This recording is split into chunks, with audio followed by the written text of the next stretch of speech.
Before we dive into today's episode, I have something truly special to share. Next September, I'll be leading an intimate women's retreat through the south of France and northern Italy, and you're invited. Picture this: mornings exploring the colorful markets of the French Riviera, afternoons sipping wine, and a hotel view with golden Mediterranean sunsets. Whether you love photography, food, or just want to reconnect with your playful creative self, this trip is designed for you. Spots are limited, so if all this sounds like your kind of adventure, please visit tourwithabsolutely.com and look for the tour France and Italy with Crystal. You can also send me a message or check out the show notes.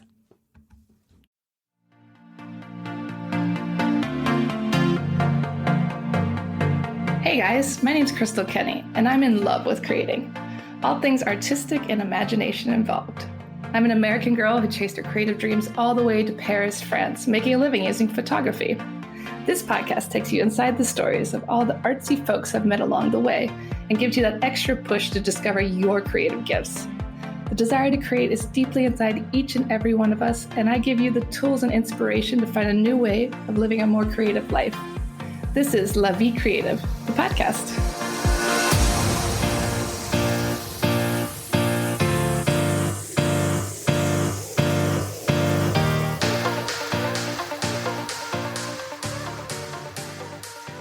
So welcome to the show. How are you today? I'm very well, thank you. How are you? I'm great. Thank you so much for taking the time to chat with me. You work with Willi's Wine Bar, which many people know about, but I'm so excited to learn the story of how you ended up working there. You help with the posters. They have these beautiful wine posters that change every year. Is it every year you create a new one? Every year, yeah. At the moment, it's every year. For a few years, there were a few little gaps here and there, but at the moment, we're on a pretty good stretch of one every year. And two last year, in fact, because we had one special one for the Olympics. Oh, I love that. Yeah, I mean, we have to do something for the Olympics. They're so fun. If you guys haven't been to Willi's Wine Bar, definitely go. You could buy the posters. They're beautiful. They are art. But talk a little bit about the history of Willi's Wine Bar and how you came to work there. So Willi's has been around for a bit now because it opened in 1980. And so it was opened by a person called Mark Williamson, who is now my father-in-law, actually. And who, I love it. Well, this is part of the reason, sort of part of the big story. But he opened the wine bar with a view to promote and introduce Paris to Rhone wines, which at the time were really very sort of niche. You know, they weren't anything that were they weren't Bordeaux, they weren't Burgundies, they didn't have any sort of international recognition. And he basically just introduced them to a whole new public. And it was the first wine bar in Paris, really, because bistros and brasseries and places like that would serve wine, but a place that was entirely devoted to the enjoyment of wine, and specifically wines that weren't necessarily all that popular or smart, was a bit of a novelty, and people loved it, and so it just kept going, really. And the post. I love that. I didn't know they were like the first wine bar. That's pretty amazing, especially in Paris. Well, yeah, you'd think. That's fantastic. You'd think there were others, but no. Interesting. Makes it even more interesting. And then talk about your transition to coming there. So you were working behind the bar. Now you're managing the creative side of things with the posters and the art. Talk about that journey. It's quite a long journey because it's been over 10 years now, basically, since I first came to Willi's. And I arrived at Willi's for a sort of student job because I was, I didn't know what I wanted to do. I was sort of looking for any kind of job so that I could stop sort of pretending to study and just actually get on and do something, really. And I was put in touch with Mark by my mother's godfather.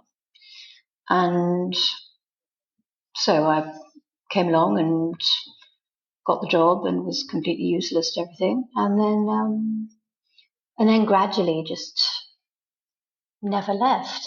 And so then I took a bit of time out to do a foundation course in a design school, and then came back for a summer job. And that is when Mark introduced his son and said, "Don't touch." And I never left. And now, 6 years and 2 children later, I do the bottle art, basically. And the sort of creative aspect came gradually as well, because I was always drawing anyway, and I was always sort of scribbling when I should be working behind the bar, and I was always sort of adding to menus and doing sort of small things around the place, the way I did in general, if you see what I mean, because I've always drawn things Yeah, definitely. and I love. made things, and so it was really very natural. Essentially, when I left, so I left for 2 years, I think, and so I did a bit of writing. I did this foundation year, and I loved it. And I stayed in touch with Mark, and sort of came by for a glass of champagne one day, and he said, "Oh, well, you should do a poster." And I said, "Oh, well, maybe I should." And then it took forever in the completion, but I did actually do it, and that was the 2018 poster. And so that's the very first one that I actually had any sort of involvement with, and it just sort of went from there.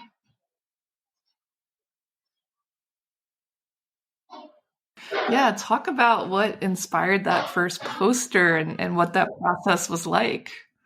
Well, at the time, I was doing a lot of drawings that were based on tasting notes, and so I had a character that's sort of been steadily evolving for a long time now, who's a very sort of she's a sort of caricature of me, really, looking more or less nice depending on the period.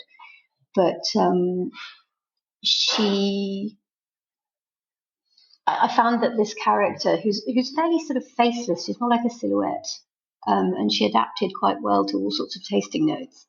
Because the way people talk about wine is very, they have quite a sort of special relationship with it, and so a lot of the time people seem to talk about wine in a way that could totally apply to people, and I thought that was quite fun. And of course, Ronald Searle has done it before me, so I mean, it's not in the least an original idea, but there has been this idea for a long time that wine descriptions are actually very sort of personal, and wines are really, they're unique in the way that people are, and in a way that somehow other drinks don't seem to be. They're a sort of artistic creation in a way that lots of other drinks don't seem to be. And anyway, so I was doing these drawings, and the poster is very much in that series.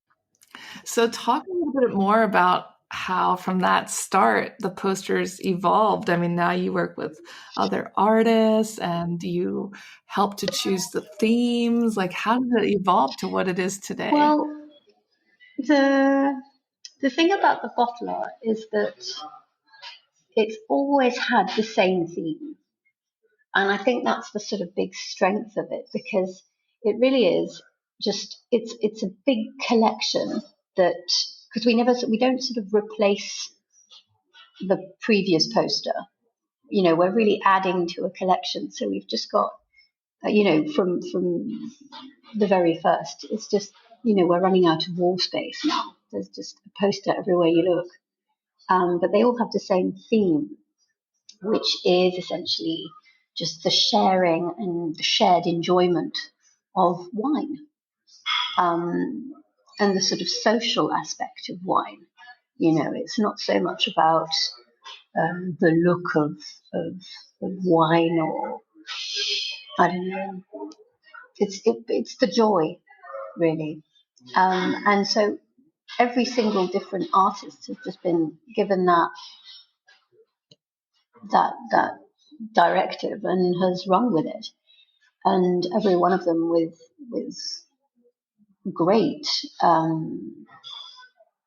brio has produced something completely different and something completely new and fresh and exciting, and it's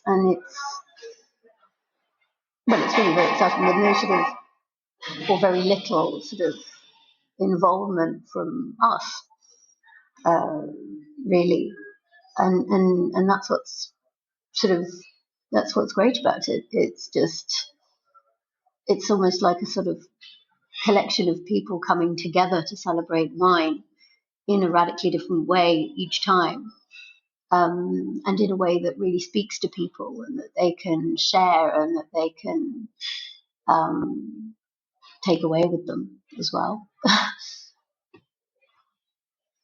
the Definitely. And that's what makes it so fun to come inside the restaurant too, is to see the beautiful artwork and drink some wine and share with friends. Like that's what it's all about. Yeah, and people like different posters. There are so many now, and so many different ones that people come in, and one person's going to love one, and another one's going to speak to another, and it's really, it brings them together massively, and that's very much what you sort of hope it's going to do. I like what you said too about how wine can be, yeah, and how wine can be an art in itself, and the posters are art in themselves. Because, like you said, people don't talk about drinks like they do about wine. So it's a totally different experience in blending those two things together. I love The beginning of the bottle art was really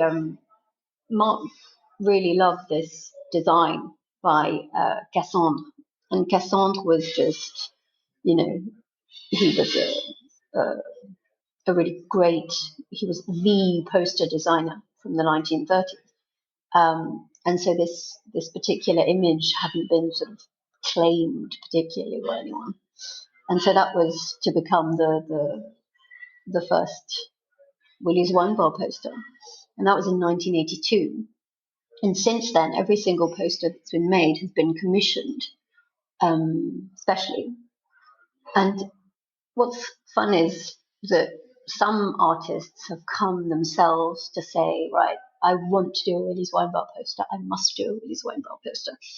Um, and more often than not, that's worked out very well for them, really, because they have. I mean, Wayne Ensred was one. He did 1989, which was massive when it came out, and he did 2000 as well, which was quite fun because it was he sort of wanted it to be an Eiffel Tower, and Mark said no. We're all about wine, we're not about monuments. So he turned it upside down and signed it in all four corners, and said, "Well, do whatever you like with it then." And and I mean each. So that's just an example of one person who said that he he wanted to do one, but then there are other people who have been friends. Then there's me, and there are two people, including me, who worked in the bar and did a poster. There's, it's just it's a mix. It's just so varied that there's no one story for the posters. They all have exactly the same. They all have a different same message and a completely different genesis, and that is so like wine, because wines are the product of an individual winemaker with an individual terroir, with unpredictable weather, with all these things that contribute to making every bottle of wine you'll ever drink completely different. And that's it's just brilliant. Yeah, describe some of the other posters. I mean, all of them are so different, like you said, and it's interesting to see how everyone takes the theme and kind of runs with it. Yeah, well, in recent years we've had the Olympic poster was, so we've had a few people who've done two. So Wayne and Ruth that I just mentioned, but also we had someone called Jeeves, and she did. I don't know if you've seen it, but the poster with the bunch of balloons, and the bunch of Yeah, I balloons. love that one. Yeah, the balloons are also wine glasses, and it's so sort of sweet and poetic, and it's a line drawing with a bit of color, and that's what she does, and she does it so brilliantly. And they're just drawings that really just speak to people instantly. And so that's why she was asked to do the Olympic poster as well, because she did such a good job with the balloons. And the Olympic poster has this running waiter on it, so there's a little bit of um, there's like a sort of wink to Paris in most of the posters as well, because obviously Willi's wine bar is in Paris. But it's possibly getting a little bit more obvious in recent years, that kind of um, Parisian element. But the Olympic poster was a lot of fun. There's an awful lot of confetti on it. But we also have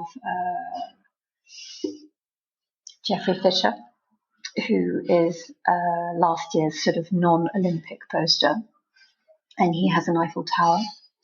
But an Eiffel Tower, it's nice because it's an Eiffel Tower, that's completely glittery, and it's a really nocturnal Paris. It's two people sort of running through the streets, and they're obviously having an absolutely brilliant time. And you've got the Eiffel Tower with all its lights, and it's a lovely poster. Yeah, I really like the one with the woman's back with the shadow of the wine glass. That's really beautiful too. That one, oh well, that one is. So there are two photos in the series, and both of them by the same person, who's called Liu Hanabusa, and he's fantastic. He's done lots of portraits. He's done lots of he's done a lot of everything really. But he's an amazing photographer, and he did two as well. And so that the woman with her back to the woman, well, it's a direct reference to that photo of Kiki de Montparnasse by Man Ray. And that's also very sort of bottle art, because it's such a sort of direct reference to something immediately recognizable, with a twist. It's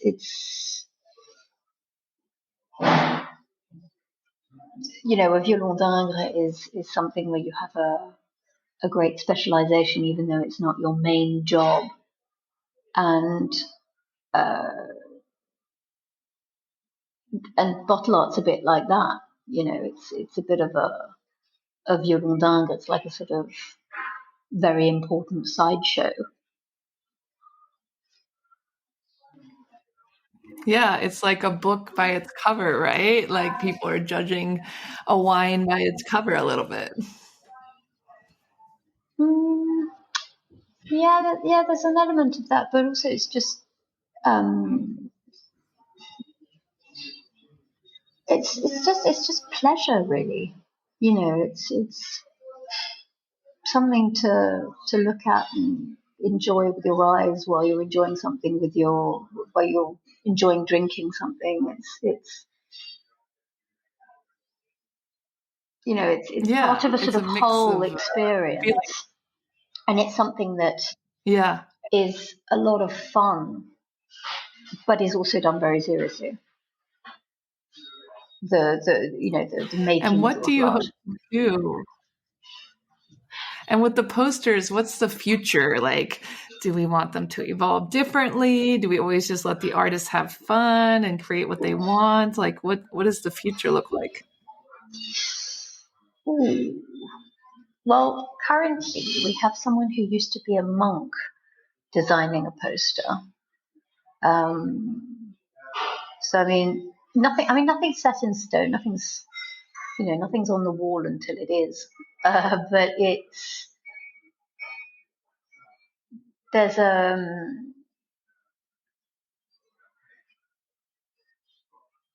we're always looking for something a bit new, a bit different. But essentially, what it boils down is, do we love it? No. All the posters have in common the fact that at one sort of crucial moment, Mark has said, "Ooh, I love that. That's great." And in recent years, I've had a say in things as well, but it's feelings mainly. It's much as you'd taste a wine, and the future Yeah.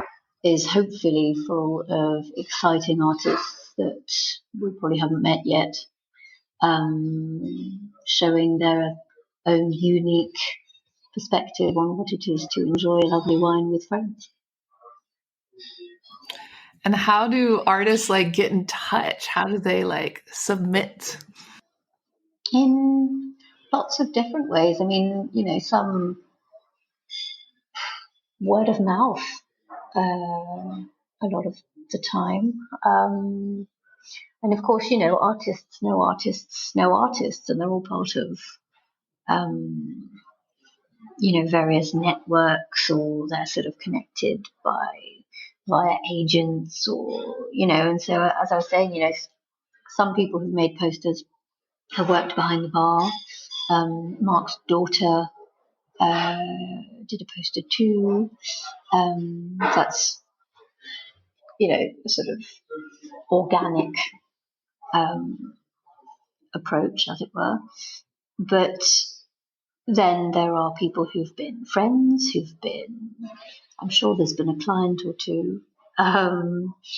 There's just all sorts, really. There's no one way. The latest person got in touch by he came to dinner one evening and saw the posters and said, "Oh, I could totally do one of those. I must. How do I get in touch with these people?" And so he sent an email, and we had lunch with him, and then he went off and had a think about things, and hopefully he's doing something now. That's fantastic. I love that. And talk about some of your personal art projects that you're working on now. Currently, I'm illustrating a book um, about wine and travel mainly, and sort of traveling around for and with wine, and so that's quite exciting. Um, the main thing is finding the time to do it, but that is another story entirely. Um, and no, I mean that's pretty much the only thing I have on right now, because I work full time at Willi's, but I also have two small children, so obviously time is a very rare, luxurious commodity. For sure. And talk about some advice you would give to young artists who want to carve out a niche in an unconventional art form like wine posters. Like, what's some advice you would give to new artists? Mm,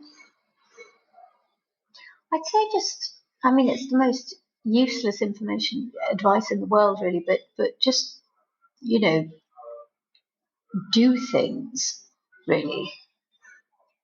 Just whatever you're doing, just keep drawing, keep making, keep, using the time that you have to do these things to do them. Um, and and show things to people as well.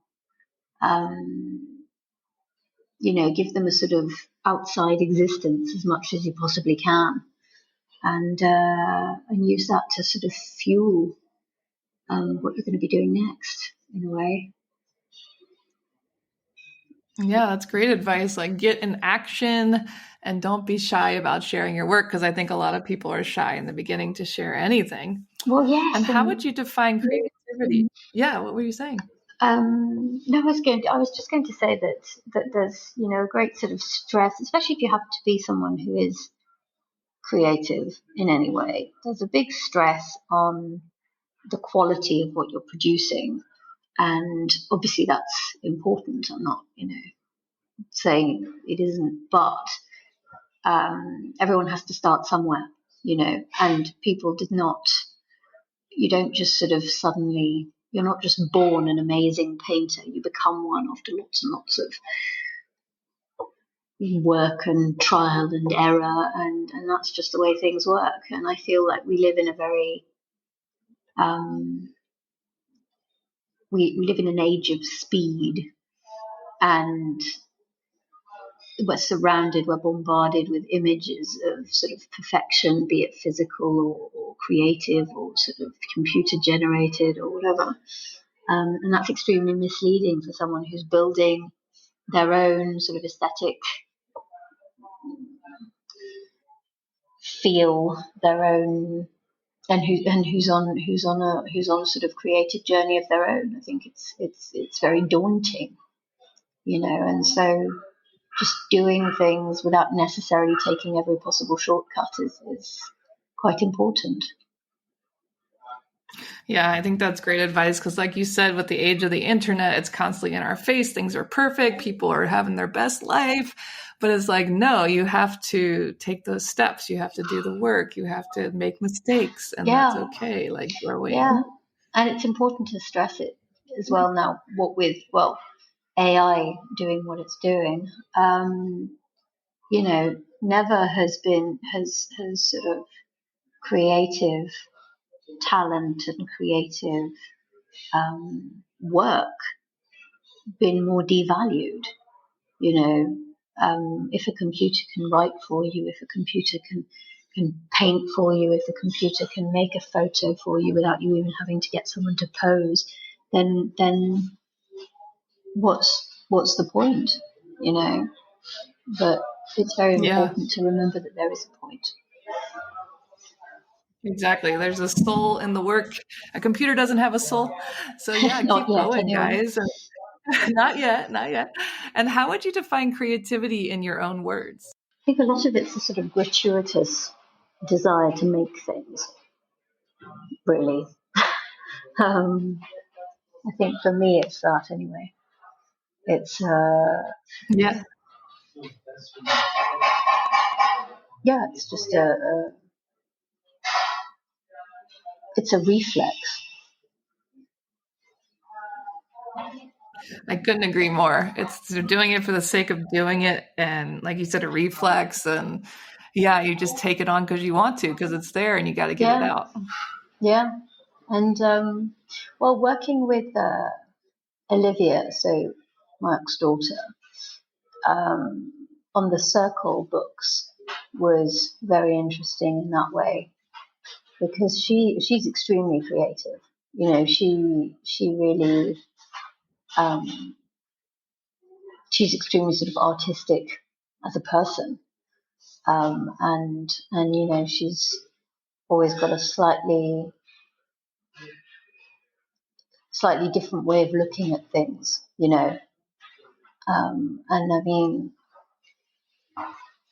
the the the Circle sketchbooks, which are sort of oval sketchbooks, are really I mean, I would never have thought of those, but she really is someone who she just thought, gosh, well, actually, I'm a lot more comfortable writing and drawing and sort of creating in a sort of round context. So I'll make oval sketchbooks. And she did. I love that. As a family of very creative people, it sounds like. Yeah. But yeah, she. It's all those sketchbooks are very they're sort of based on. She did a lot of work for talking about sort of neurodivergence and dyslexia, and because she's dyslexic, and I think it's fair to say that being dyslexic is not always the easiest thing to be at school. Because I mean, things are getting a bit better in recent years, but there is a big stress on being able to write, on being able to focus, on being able to do all sorts of things that aren't considered particularly difficult. And that when you find them a little bit harder for whatever reason, you're instantly, at a very, very young formative age, classed a bit differently, and expectations change a bit, and it's entirely independent of what you can actually do. It's just because you don't fit the mold, really, and that's exactly. Yeah, no, we need people like. Well, you absolutely do, and you need you need people who think a bit differently, but you need people who can. You need to give people a bit of space to sort of spread their creative wings, and actually do the work you want them to do. Definitely. Not too many constraints. No. Well, and not too many constraints, although a few constraints are quite useful as well, because they give you something to bounce off quite nicely. But For sure. But no, not too many, because not too many false expectations, I'd say.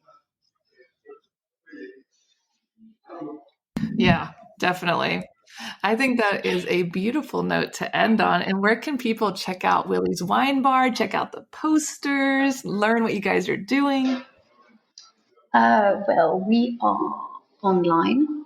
We are on our website, which is www.williswinebar.com. And from there, you can go to the Bottle Art Shop, where you can see all our posters, and various sundry other things, including the very exciting circle oval sketchbooks. And you can otherwise just come and say hi in the Rue des Petits Champs, number 13, where we are open from noon. Yeah, I love your location. It's a great location right behind the Palais Royal Gardens, not too far from the Louvre. You guys definitely have to stop by Willi's Wine Bar. And thank you so much for chatting with me today. Well, it's been lovely. Thank you for having me.